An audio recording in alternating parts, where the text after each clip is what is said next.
So it's game over for Toys R Us. Oh, and by the way, GE ain't doing so well either. Are there any investments like this in your portfolio that might be at some point going out of business? They're not doing so well. I'm going to talk about that a little bit coming up, and be sure to stay towards the end, and I'll share some funny stories of when I actually worked at Toys R Us, believe it or not. All that coming up.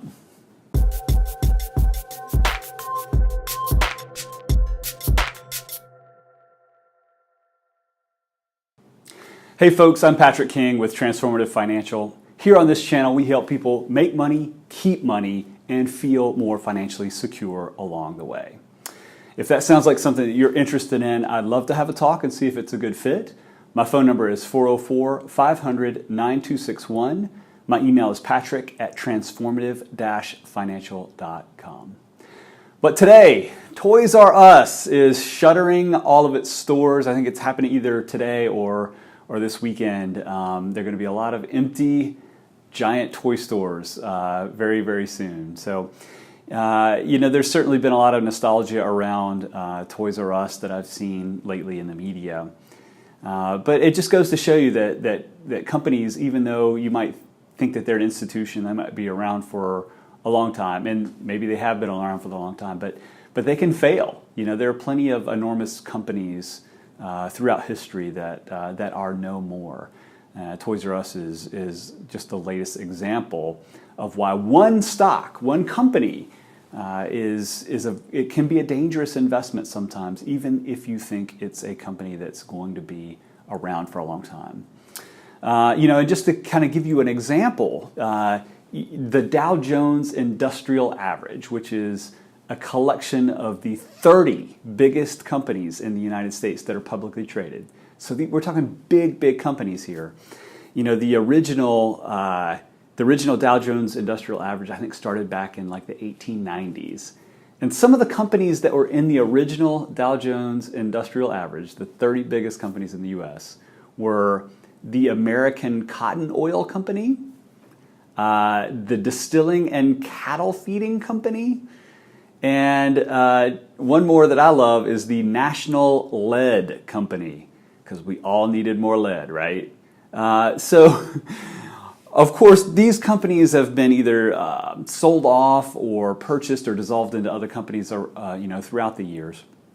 But back then they were giant concerns, and they were the staples of the U.S. stock market.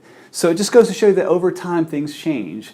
And I mentioned GE in the intro. GE was one of the original Dow Jones Industrial companies, and they've dropped in and out over the years, but back in 2016 they officially dropped out. And even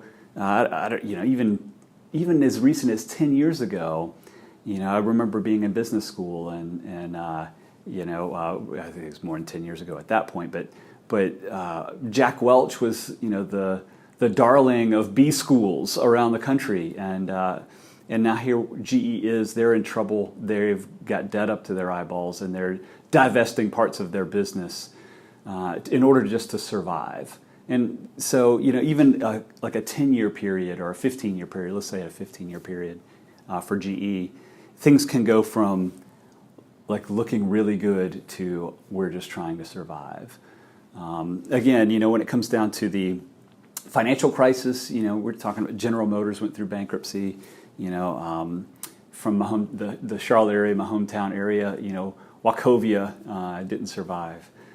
So what I'm trying to get to is, if you've got an individual stock in your portfolio, okay, yeah, it might seem like a good investment, but diversifying is really kind of the best game in town. It's the only free lunch in town. And those sure-shot companies that you think are going to be around forever may not be. So, when I talk with folks who have individual stock holdings that are a large part of their portfolio, I hear a story. And the story goes something like this. It usually has 3 parts.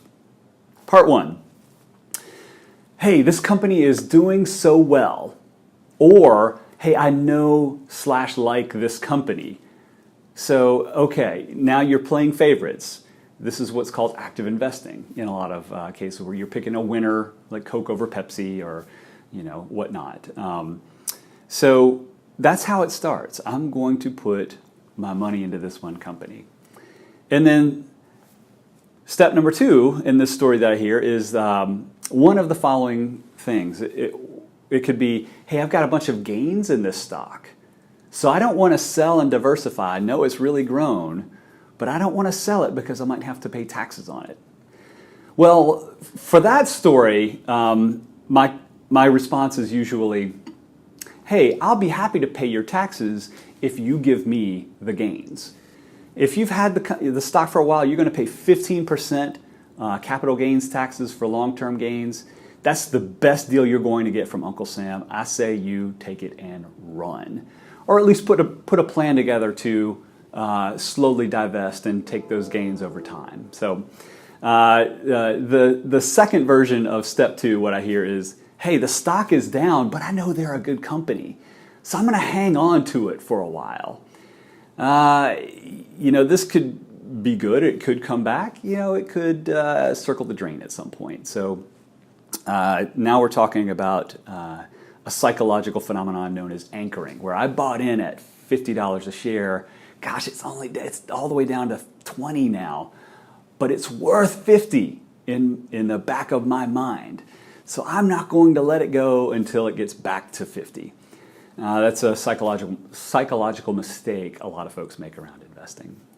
So the third flavor of the second act of this play is, man, it's doing okay. I'm going to sell when the price reaches X, whatever that is. And Coca-Cola was a great example. I think there were a lot of folks here in Atlanta that said, back in the day, I'll sell when it reaches 90. And then there was that point where it never got to 90. And then the financial crisis hit, and a lot of folks with their stock options, they were waiting for that price to get to 90, and they didn't execute their options. All of a sudden, their options that were worth millions are underwater. They're not worth anything. That's a situation you don't want to find yourself in. So that was kind of Act 2. Act 3 in this play is, wow, the stock is really, really down. Maybe now we should sell. It's how so many people end up buying high and selling low over time. And of course, the idea is to buy low and sell high, right? So that's kind of what I've got for today. Pour out a little bit of your 40 for Toys R Us. I know I had a lot of nostalgia for Toys R Us as a kid, which brings me to my final point. That nostalgia kind of got erased when I worked there during college. I would work there during winter breaks to make a little bit of extra scratch. It was an experience. It was one of those jobs. So I knew my first day I was in for a treat working here. I worked in the back. I would unload the trucks and lift all the heavy stuff and put it onto the shelves. And I kind of stayed off the showroom floor, at least initially. But I remember the first day I walked from the storeroom to the break room to eat my lunch. And this sweet old lady just stopped me in the middle of the aisle. I had my red smock on and everything. She stopped me and she said, "Son, where are the licking lizards?" And I'm like, I don't know what the heck a licking lizard is. So of course I spent probably 10, 20 minutes trying to help her find licking lizards for, I guess, her kids or grandkids or whatever. I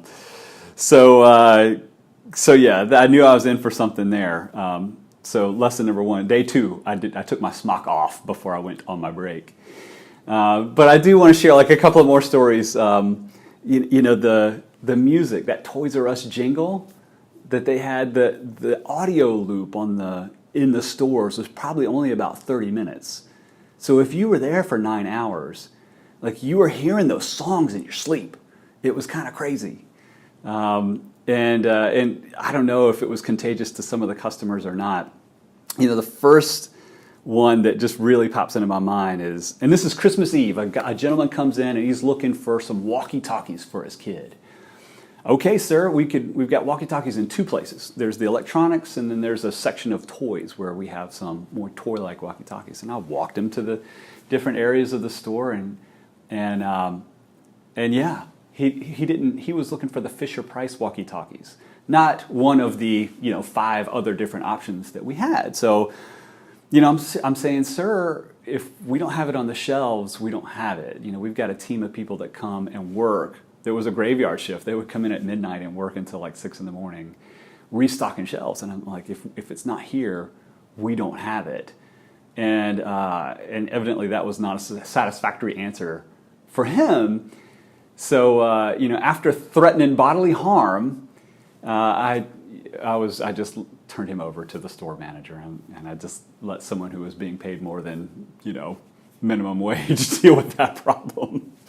So that was one good story. The second story that I have where I was threatened with bodily harm was with a gentleman who brought a gift back, and he didn't have a receipt. We stocked that item. So, the detail here is I was doing returns the day after Christmas, which was about as fun as you could imagine. But so he wanted to return this item. He didn't have a receipt, and he was very upset that I couldn't give him cash. So, being a young person and, again, not being very invested in the company, I said, sir, if you don't have a receipt, I can't give you cash.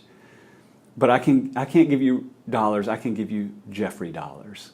Well, this sent him over the edge. And at this point, he threatened to wait outside in the parking lot and beat my ass, quote. So I think my dad still laughs every time I mention Jeffrey dollars, or he'll bring up Jeffrey dollars every once in a while. But that set him off that day. So, but he did not get his real dollars because he did not have his receipt.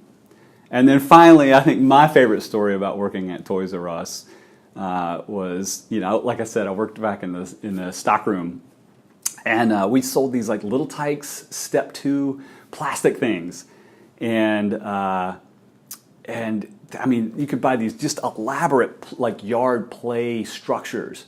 And we had this one, it was I think the biggest one that they made. It was like this castle. It was like a plastic castle that you put in the backyard so the kids could like slide around, crawl in it and stuff.